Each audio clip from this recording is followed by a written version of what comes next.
மெழுகுவர்த்தி எவ்வாறு எரிகிறது என்ற கேள்வி உங்கள் மனதில் எழுந்ததுண்டா?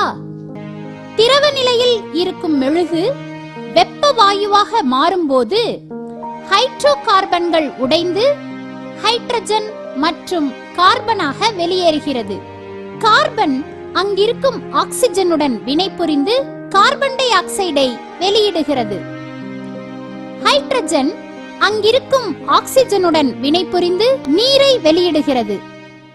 மேலும் வெப்பம், ஒளி ஆகியவைகளும் வெளிப்படுகின்றன. ஒளி நமக்கு வெளிச்சத்தை தருகின்றது. வாயுவாக மாறாமல் இருக்கும் மெழுகுடன் நீர் சேர்ந்து மெழுகுவர்த்தியின் வழியாக வழிந்தோடுகிறது. கார்பன் டை ஆக்சைடு வாயுவாக மாறி காற்றோடு கலக்கிறது. வெப்பம் இந்த நிகழ்வை தொடர்ந்து செய்கிறது. திரவ நிலையில் இருக்கும் மெழுகு வெப்ப வாயுவாக மாறிக்கொண்டிருக்கும் நிலையில் இந்த நிகழ்வு தொடர்ந்து நடந்து கொண்டே இருக்கும்.